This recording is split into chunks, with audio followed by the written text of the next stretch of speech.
બીજી વાત એ વનરાજભાઈ, અંતિમ સવાલ મારે કરવો છે. 27 જી નું રણસિંકું ફૂંકાઈ ગયું છે, કારણ કે પરિણામ આવ્યા પછી પણ રાજકારણમાં ગરમાવો યથાવત છે. એનો મતલબ સાફ છે કે 27 ના પડઘમ ફૂંકાઈ ગયા છે.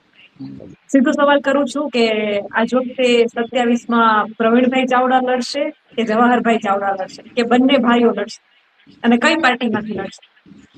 બેન, તો ટાઈમે જ ખબર પડે. આમ હું વ્યક્તિગત રીતે વાત કરું મારી, તો પરિવારની વાત જ્યારે હોય ત્યારે હું દરેક વસ્તુ જાતિ કરતો હોઉં છું. કાકાની વાત હોય, પપ્પાની વાત હોય, તો એ તો ટાઈમ નક્કી કરશે બેન. અત્યારે કેવું અઘરું છે, કારણ કે હજુ બહુ વાર છે. હું એવું સમજુ છું, 1 વર્ષની વાર છે આખી.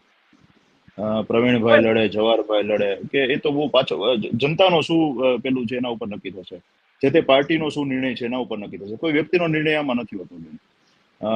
ચાહે બીજેપી હોય, ચાહે આમ આદમી હોય, તો પાર્ટીના નિર્ણય ઉપર આખો આધાર હોય છે. જવાહરભાઈ બીજેપીમાં છે, કદાચ પાર્ટી એને આદેશ કરે તો લડી પણ શકે.